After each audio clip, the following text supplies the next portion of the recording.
Bueno, vamos a empezar ya. Me voy a presentar, por si no me conocéis. Yo he estado en el tinglao, estoy organizando este tinglao. Soy Toni Marín, soy editor y edito una revista que se llama Ecohabitar, que es una revista que hace 18 años que estamos hablando de casas ecológicas, de salud, de estas cosas. Y nada, vamos a empezar esta charla y vamos a hablar de una cosa que a mí personalmente me gusta mucho y que creo que es un... De hecho, me gusta tanto que hasta yo vivo en un cohousing. Sí, sí.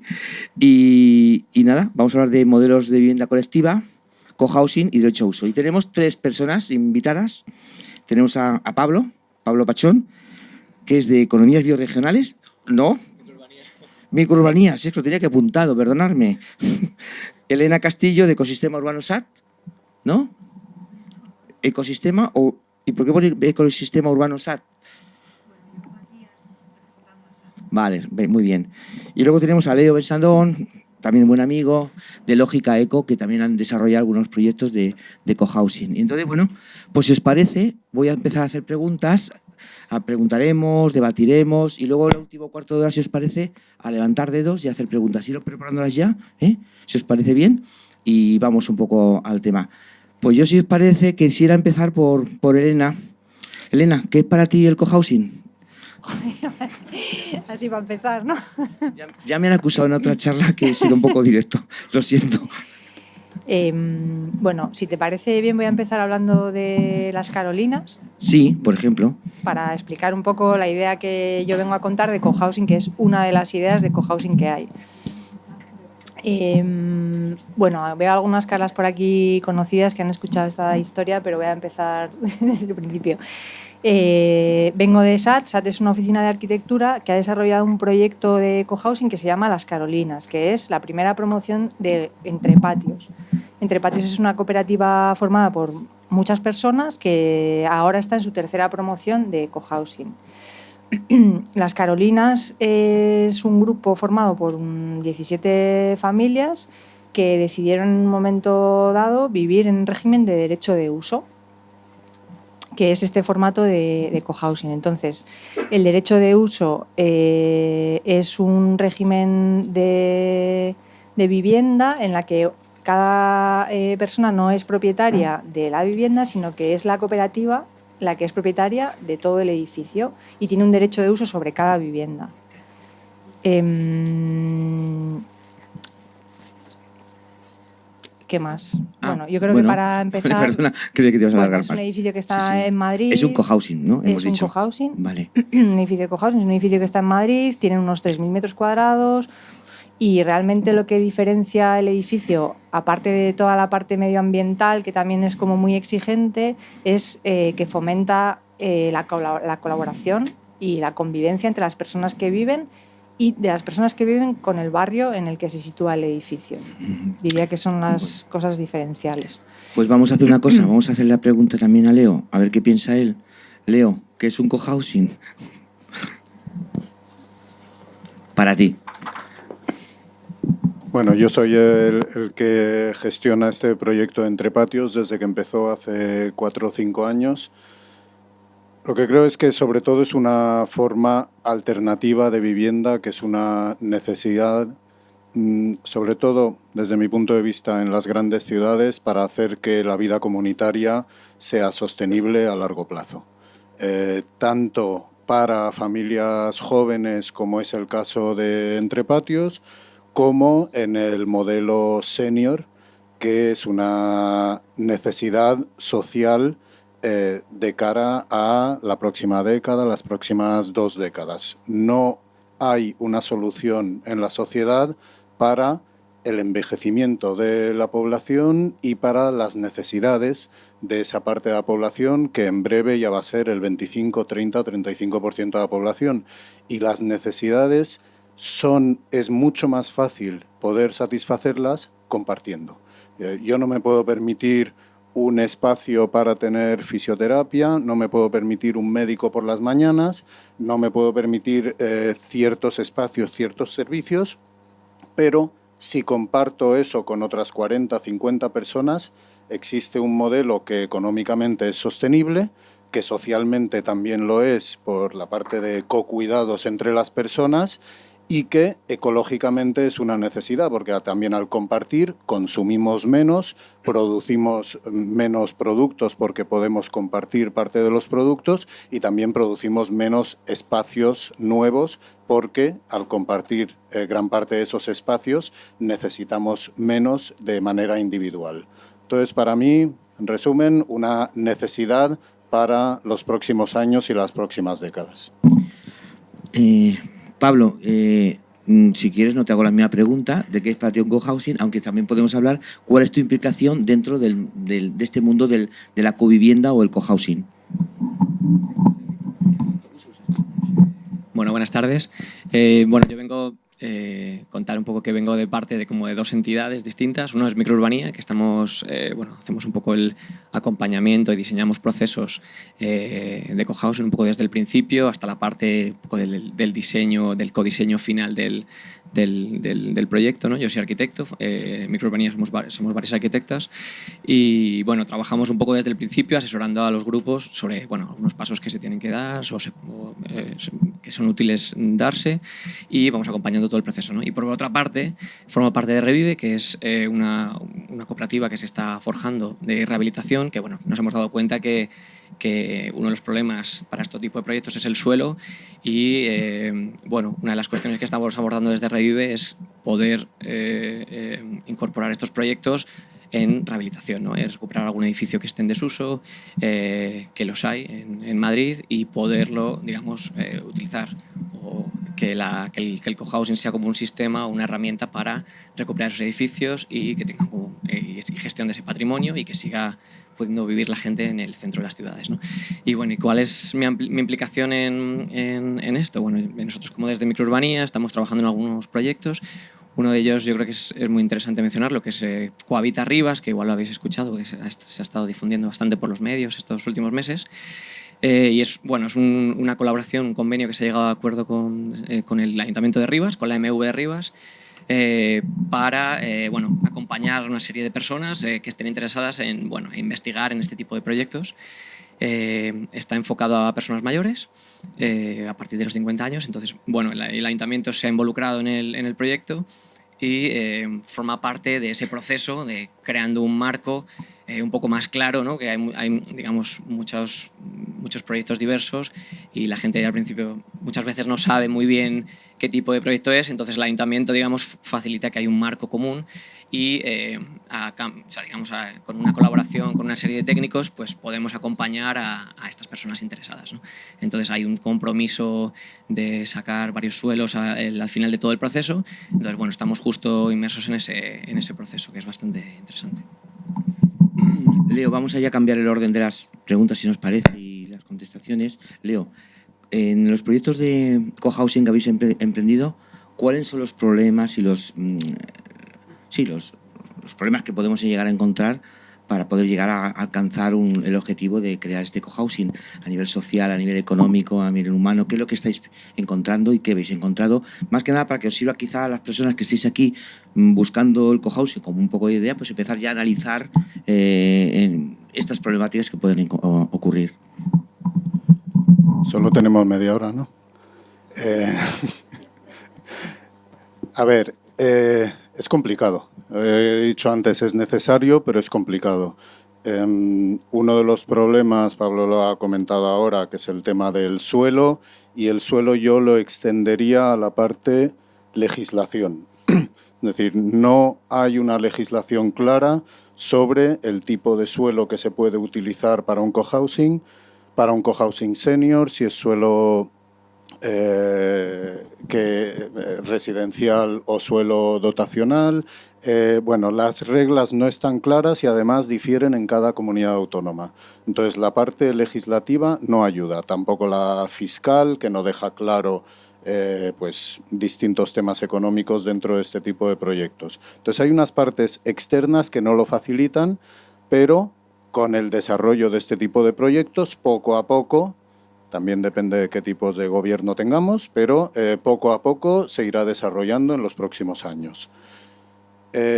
Por otro lado, otro de los problemas mayores y que no se le da tanta importancia como la que tiene, es para mí evidente, que es la gestión del grupo.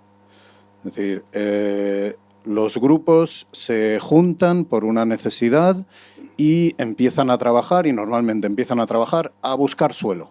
Y lo primero que hace todo el mundo es buscar suelo, antes de definir qué quiero hacer, qué necesito, cómo quiero hacerlo, cómo quiero pagarlo, cómo quiero construirlo, cómo quiero convivir, que en la parte de senior me voy a centrar un poco más porque me parece que desde aquí se va a hablar más de otros proyectos, pero en esta parte también es obligatorio hablar de cocuidados, de cuidados, cómo los vamos a contratar externamente. Toda esa parte de gestión del grupo es necesaria y es una de las razones del fracaso de muchos de los grupos que se van formando y escindiendo y dividiendo y luego vuelven a empezar de cero. Y está creando cierta frustración en muchos de estos grupos. Entonces sí que me gustaría lanzar ese mensaje que es necesario, y yo diría que normalmente funciona mejor a través de alguien externo, que puede ser un mediador, puede ser una empresa que se dedique a ello, puede ser, pero que se defina una metodología y que se defina poco a poco los pasos y que se empiece por el grupo, las necesidades de la comunidad, no que se empiece buscando suelo o otras cosas que parecen más prácticas y más evidentes, pero que al final fracasan porque cuando hay que comprar un suelo hay que poner mucho dinero y si no está claro todo lo demás, allí empiezan los problemas, ahí se dividen los grupos y no salen adelante. Y es necesario que empiecen a funcionar grupos de verdad, sacando los proyectos adelante para que sean un escaparate para que esto se desarrolle mucho más rápido. Elena, ¿nos puedes contar un poco tu experiencia en este aspecto? ¿Qué problemas habéis encontrado durante el camino? Incluso también, si quieres, también puedes contarnos qué te ha llevado o qué os ha llevado hacia estos proyectos. Vale, bueno, yo creo que lo que contaba Leo, o sea, creo que esos son problemas comunes que los primeros grupos de cohousing se están encontrando, porque realmente ahora en España hay 3, 4, ¿no? 5 casos de este tipo, ¿no? De compro un suelo, monto un edificio desde cero. Entonces, yo diría que es difícil, pero no imposible. También un poco por animar, ¿no? Porque lo que pasa es que hace falta al principio invertir más tiempo para conseguir las mismas cosas y no es más que eso. O sea, igual que hace falta más tiempo para conseguir una licencia, hace falta más tiempo para sentarse a hablar de lo que quieres, en realidad, que ese es como el principal problema, pero porque que es yo creo, el gran reto y también lo que abre más posibilidades, el realmente poder llegar a convivir o poder llegar a construir una comunidad, porque el hábito que tenemos muchas personas es de ser solventes de forma bastante autosuficiente, aunque en realidad es un poco falso, ¿no? Pero ese es como el mito que tenemos en la cabeza y estamos muy poco acostumbrados a dialogar sobre lo que queremos, a construir conjuntamente unos objetivos y verdaderamente ese es el gran reto. En el caso de las Carolinas, el grupo como tal estaba muy, muy formado, pero es un grupo que llevaba caminando junto, o muchas de esas personas, casi durante 15 años, ¿no? que se inició. Entonces, para cuando ha llegado todo el proceso de diseño y todo el proceso de la toma de decisiones, aunque ha sido difícil porque poner de acuerdo a las personas es difícil, o sea, que las personas nos pongamos de acuerdo lo que requiere es tiempo, bueno, difícil no, es simplemente más tiempo, pero el grupo estaba muy maduro y es un grupo que tiene muchas habilidades, muchas herramientas para realmente la toma de decisiones y su propia gobernanza, ¿no? Y para no dejarse a nadie fuera en esa toma de decisiones. Entonces, esto, aunque ha sido un proceso más largo que un proceso de diseño convencional, ha facilitado mucho el hecho de hacerlo posible. Porque había, por una parte, mucha voluntad y mucha voluntad de querer seguir caminando todas esas personas juntas. En nuestro caso, las dificultades que hemos tenido, no ya no el grupo en sí, sino como parte del diseño, ha sido que el proceso de diseño se ha hecho de una forma participada a lo largo de muchísimos talleres y eso para SAT ha supuesto un reto económico, ¿no? De un proceso de diseño que podría durar 3 meses se ha alargado durante 1 año y medio, por ejemplo, ¿no? Claro que el proceso de diseño ha sido muchísimo más rico que si fuese un un proceso convencional, porque esto es un grupo de personas que sabía muchas cosas de cómo quería vivir. Entonces no es lo mismo diseñar y que luego las personas vayan, que las personas te cuenten cómo quieren vivir y que tú diseñes. Pero aún así, el reto que tiene es la sostenibilidad económica de todos los agentes implicados en estos procesos, que son más complejos que lo que estamos acostumbrados. Y en realidad yo ahora veo que la mayor parte de esto han sido ventajas, ¿no? Yo lo vivo como yo creo que para las personas que nos dedicamos a diseñar no hay nada mejor que alguien venga y te cuente cómo quiere vivir y tú acompañes ese proceso, ¿no? No tiene nada que ver como cuando lo haces al revés. Y también creo que del otro lado se vive de una forma que es bonita, ¿no? Porque se participa en la toma de decisiones y eso es algo que es muy motivador en general. Antes de seguir con la idea del diseño de los espacios, yo vivo en cohousing, porque hay varios modelos de cohousing. Estamos hablando principalmente de cohousing donde se diseña de cero, y yo vivo en un cohousing que ya era un edificio que ya estaba, que ya existía, ¿no? Es totalmente diferente, son mundos diferentes. En mi caso no hemos tenido que diseñar los espacios, lo que habíamos tenido que adaptarlo a las familias, ¿no? Lo que sí es cierto es que nos hemos evitado un trabajo muy grande. Cuidado, tiene cosas buenas y cosas malas, pero es que en un año y pico hemos montado una comunidad, la comunidad, el cohousing, ¿no? Un año y pico. Pero claro, con unas carencias impresionantes. Es un edificio viejo que necesita rehabilitación. Entonces, claro, cuando lo haces todo nuevo es mucho mejor. Entonces, si os parece, vamos a seguir hablando o sea, lo que quiero explicaros es que hay muchos modelos de cohousings, ¿eh? Y si os parece, vamos a hablar ya un poquito más de diseño y luego...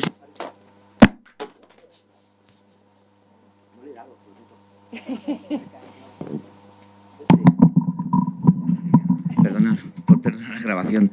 Luego hablamos un poquito de diseño, pero también me interesaría mucho que hablemos luego también con Leo de la parte de estas fórmulas que hay, los derechos a uso, la parte jurídica administrativa, que son conceptos que todavía aquí la administración no llega a entender. Se empiezan a hacer una administración, los bancos, todo Dios.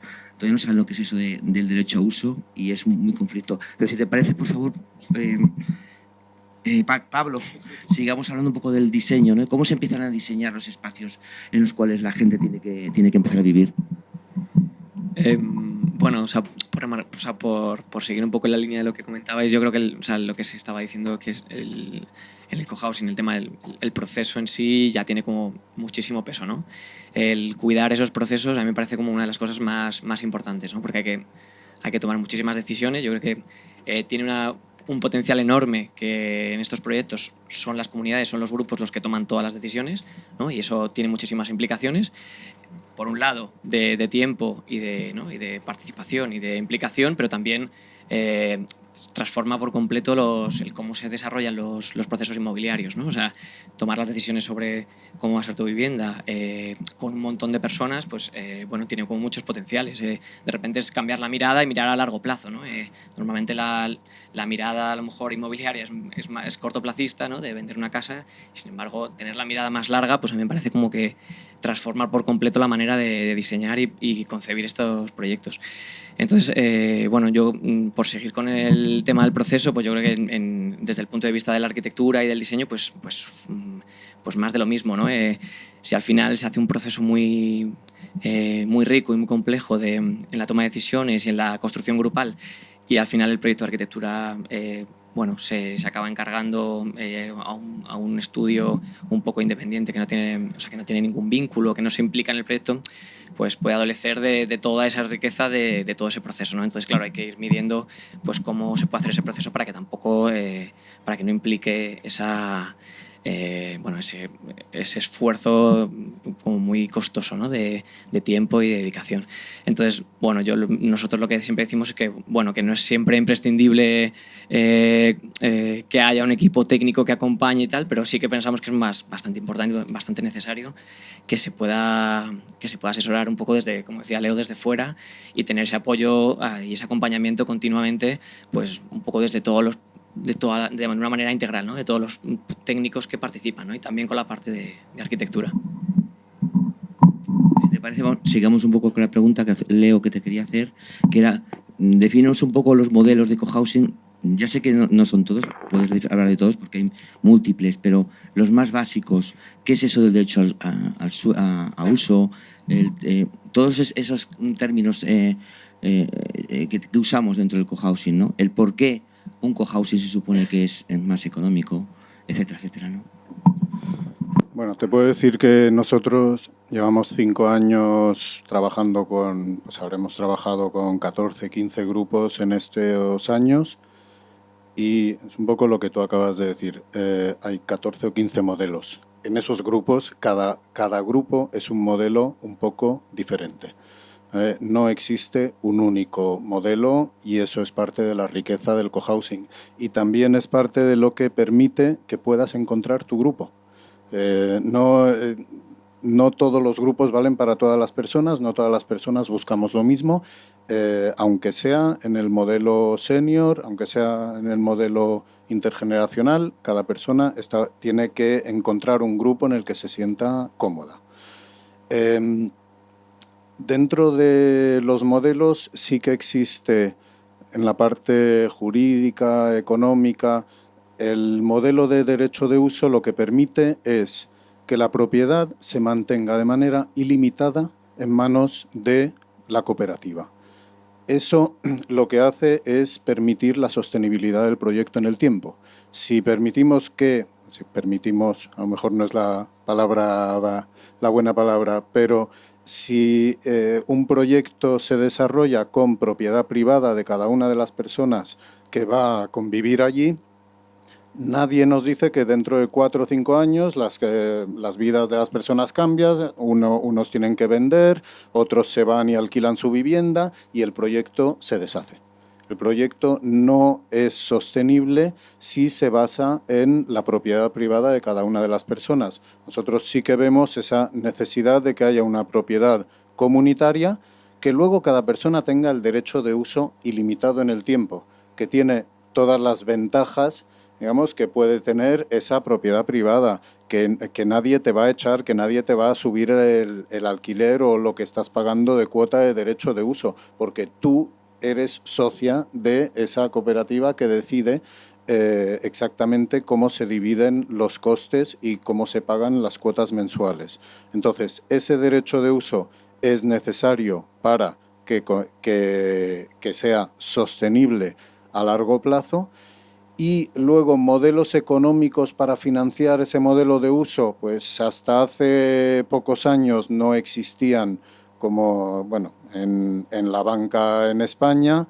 Ahora, parte de lo que se ha conseguido con este proyecto, además, que yo creo que es importante, es que por lo menos la banca ética, tanto Triodos como Fiare, haya desarrollado un modelo de...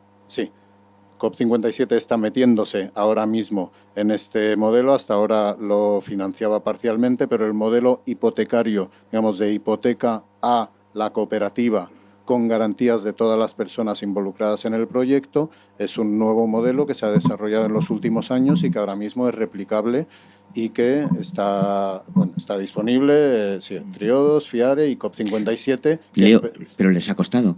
No, les ha costado y nos ha costado.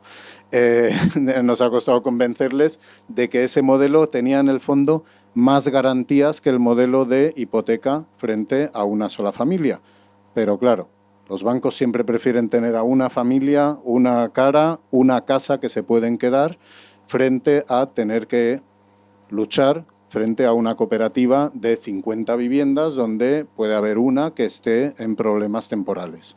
Entonces, este modelo también permite, por ejemplo, como se ha hecho en Entrepatios, pues que económicamente se defina una reserva de la cooperativa que pueda ayudar a esas familias que tengan 1 o 2 meses con problemas o unos meses con problemas económicos. Es decir, fomenta también la solidaridad dentro del grupo, aunque eso también depende de los grupos. Como he dicho al principio, cada grupo es distinto. Hay unos que están muy centrados en esa parte solidaria, como es Entrepatios.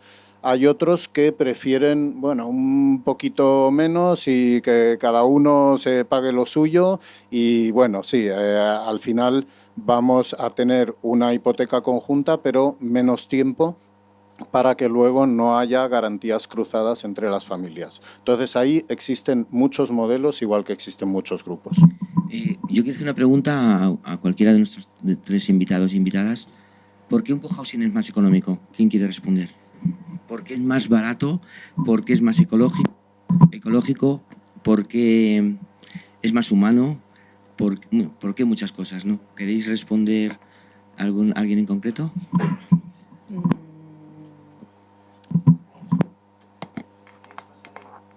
Respondes tú, ¿no? Bueno, yo puedo hablar de cosas. Es que podría estar hablando 4 días de esto. O sea, Resume. hay mucho de lo que hablar. Yo realmente cuando estaba hablando Leo estaba pensando que hay una cosa que es realmente si se construye el grupo, ¿no? Eso de lo que se hablaba antes, si hay un grupo que se ha formado, la defensa del grupo siempre va a ir por el común. O sea, quiero decir, puede ser que las familias no quieran responder económicamente por otras a priori, pero si lo que se está poniendo en juego es la construcción del común que se ha ido construyendo a lo largo del tiempo de convivencia, es difícil que las familias no respondan por otras. Entonces, creo que eso es como una... O sea, en este caso, ¿no? Lo que el proyecto o el planteamiento del proyecto de las Carolinas es un proyecto bastante resiliente en el sentido de permanecer en el tiempo, ¿no? De ser sostenibles en todos los aspectos y también en el económico. Pero creo que eso es una voluntad de los proyectos de cohousing que existen, ¿no? Que es construimos por el común y nuestro objetivo es que el común no se destruya, porque si se destruye perdemos lo que tenemos, la forma de vivir que tenemos. Entonces, eso abarca a todos los ámbitos de la convivencia, que son todos los de la vida, ¿no? Incluidos los cuidados, toda la parte económica y todas las cosas que haces por el sitio por el que vives y con las personas con las que vives. Entonces, yo diría que eso es como el mayor factor que luego se puede ir derivando en todo lo demás. ¿Por qué es más barato el cohousing? Pues porque siempre juntarse para hacer cosas es más barato que hacerlas por separado, eso en primer lugar. Y es barato porque consumes menos recursos, porque los consumes de una forma más eficiente, porque las comunidades de personas se cuidan entre sí y eso es barato para todos, o sea, para el bienestar. No sé, porque puedes compartir gastos, por ejemplo, cosas muy concretas, ¿no? En Entre Patios probablemente haya una única factura de la luz, lo que quiere decir que el contrato, ¿no? Todos pagamos la mitad de nuestro contrato es el contrato y la otra 20% o menos es el consumo, ¿no? En muchos casos. Pues esto puede dejar de pasar si te juntas con otras personas para vivir y tienes un único contrato, por ejemplo, una cosa muy concreta y muy tonta, ¿no? Pero ¿qué pasa, por ejemplo? Porque es también, no sé si más barato, pero sí es una forma de acceder, ¿no? Yo creo que en las Carolinas pasaría que probablemente personas de forma individual podrían ir al banco y no les darían un crédito. Sin embargo, sí que pueden acceder a la vivienda al juntarse para solicitarlo de manera conjunta y que el riesgo se reparte entre todas las familias. Y eso pues cambia radicalmente el modelo de acceso a la vivienda, que en este país es un problema para muchas personas, por ejemplo. No sé, puedo parar, puedo seguir. Elena, lo has explicado muy bien. Yo quiero explicaros que para mí la clave de todo cohousing o de vivienda colaborativa es el grupo, es la capacidad que tiene un grupo de personas de unirse en un proyecto común. No veo que haya posibles problemas económicos, es posible que haya alguna cuestión jurídica, pero creo que es salvable.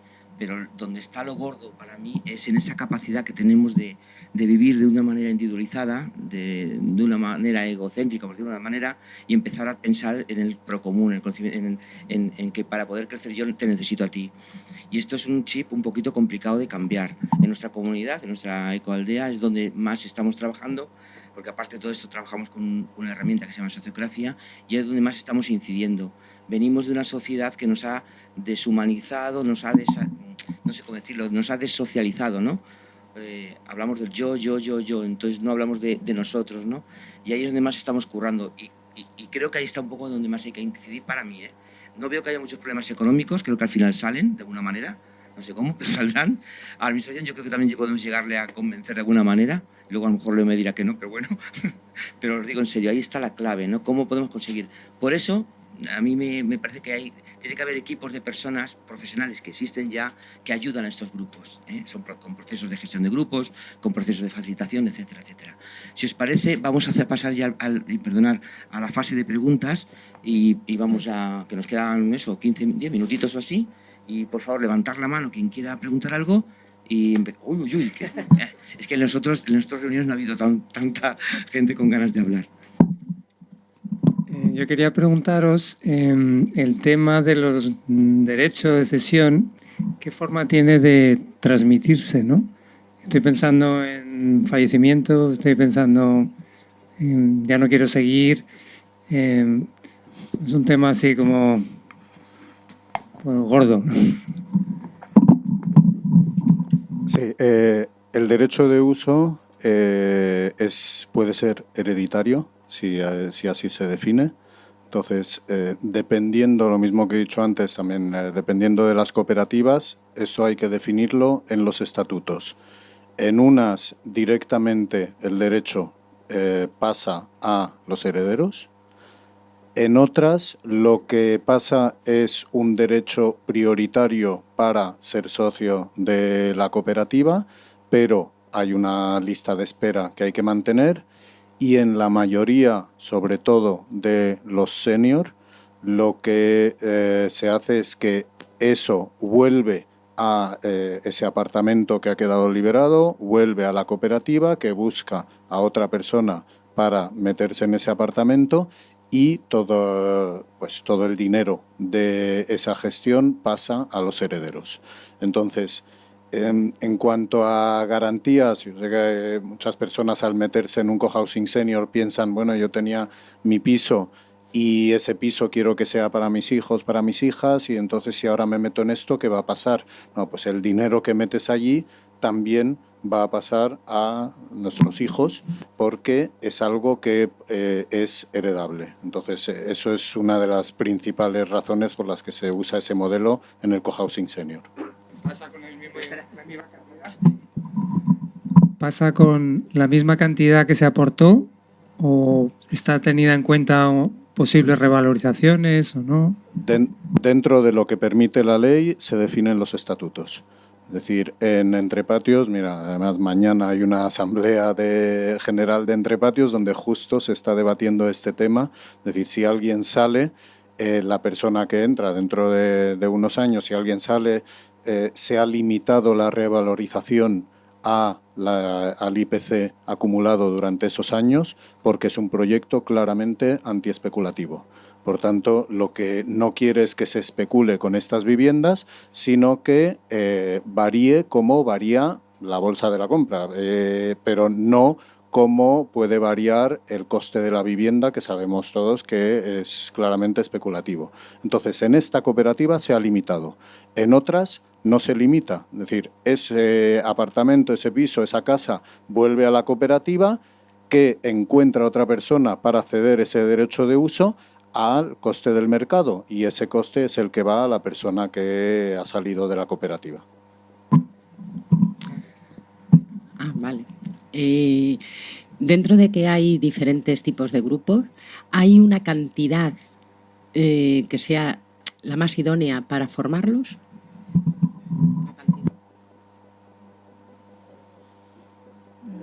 ¿Quién quiere responder? La masa crítica. ¿Qué masa crítica necesitamos para que un grupo de cohousing sea viable?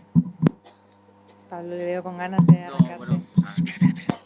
Si quieres, a lo mejor varias preguntas, a lo mejor te decía. A ver, supongo que también depende de cada grupo que decida un poco qué tipo de proyecto quiere hacer, pero vamos, digamos, de lo que se suele hablar es que para que las comunidades no sean ni muy pequeñas como para abordar económicamente el proyecto, ni muy grandes como para que gestionar aquello, la toma de decisiones y tal, se convierta en algo muy difícil, ¿no? Pues entonces siempre hablamos de 20, 30 unidades familiares, bueno, que eso será 40, 50 personas, es como por poner una media, pero vamos, también cada grupo decide un poco qué tipo de proyecto quiere. Eso sería un poco lo deseable. Yo sí que veo allí una diferencia entre proyectos intergeneracionales y proyectos senior. En los de familias, yo creo que sí, 20 familias, poner a 20 familias de acuerdo ya es bastante complicado, ¿vale? No lo liemos más. Para proyectos senior hay una parte de masa crítica que permita compartir unos servicios que si no, no serían compartibles, que hace que sea distinto. Y allí yo sí que veo que unas 50 unidades es posible, es gestionable, las necesidades suelen ser más parecidas que las de los jóvenes, entonces es más fácil poner de acuerdo sobre el tipo de proyecto y económicamente te permite muchísimo más que si hablamos solo de 20 personas. ¿Tenéis preguntas, por favor? Levantar la mano. Voy para allá. ¿Existe algún tipo de plataforma donde tú te puedas apuntar y, pues digamos, para meterte en un cohousing en un futuro?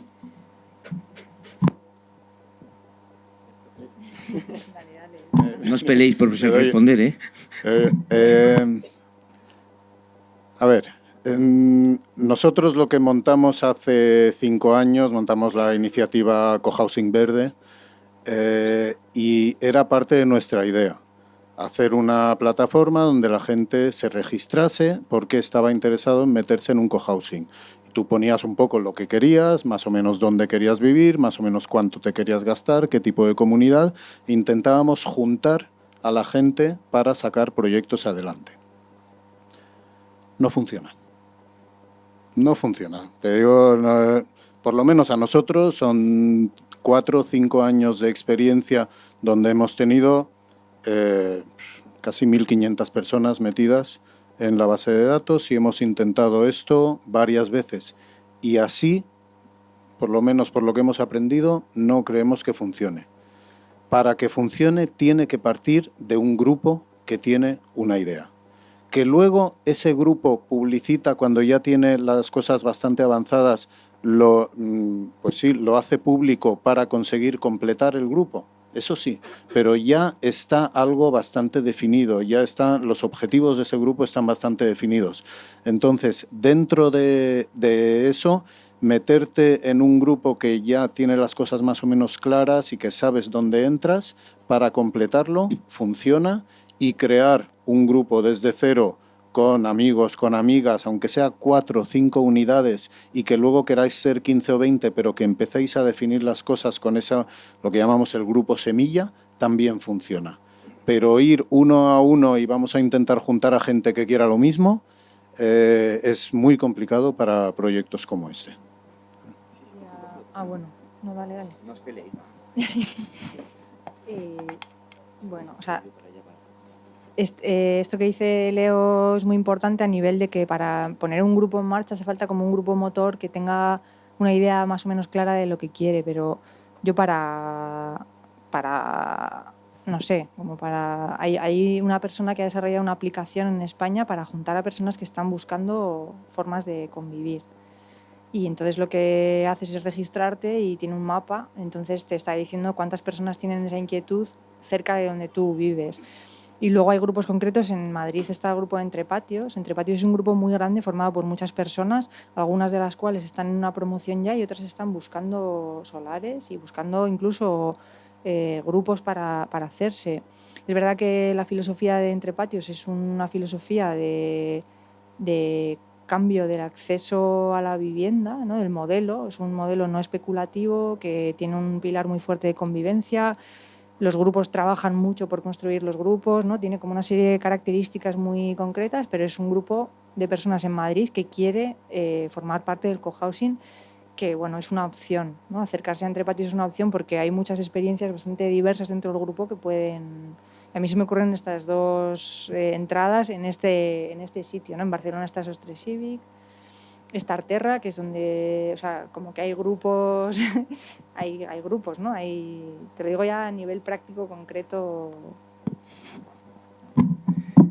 O sea, muy breve por aportar un dato más. También hay una comunidad de aprendizaje en Mares, ¿no? Que es una de las entidades que han organizado, uno de los proyectos que han organizado este encuentro, que se están haciendo encuentros todos los meses en Puerta de Toledo, ¿vale? que es la sede del Mar de Energía.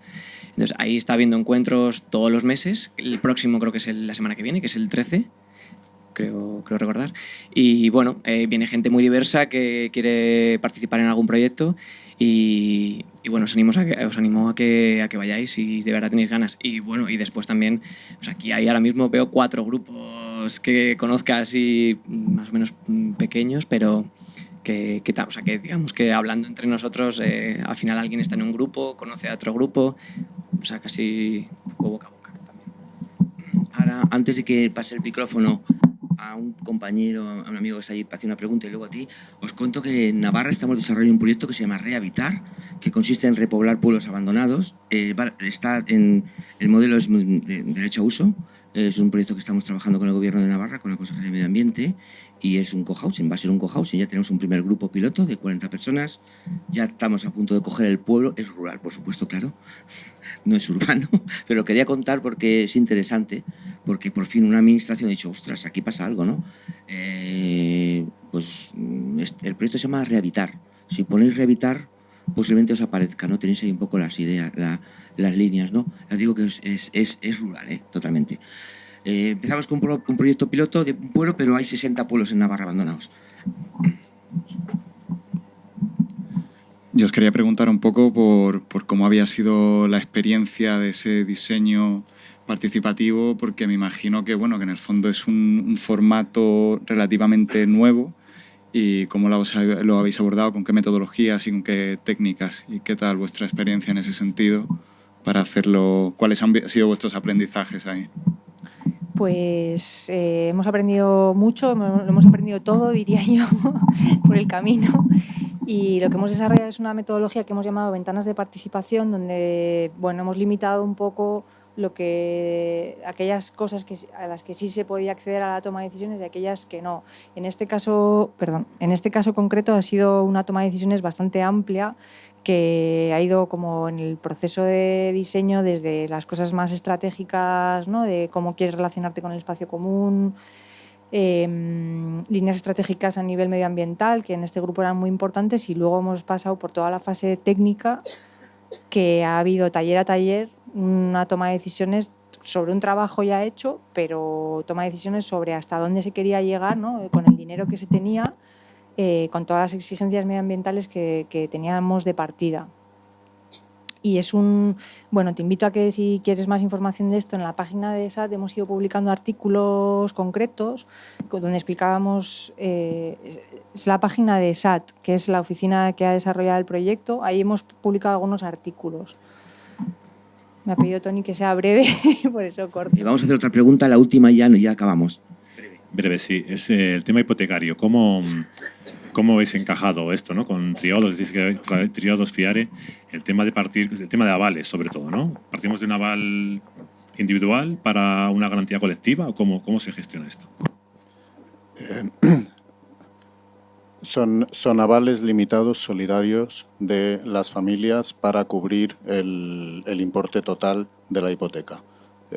Eso, en cristiano, quiere decir que si es una hipoteca de 2 millones de euros para 20 familias, cada familia está garantizando devolver 100.000 euros.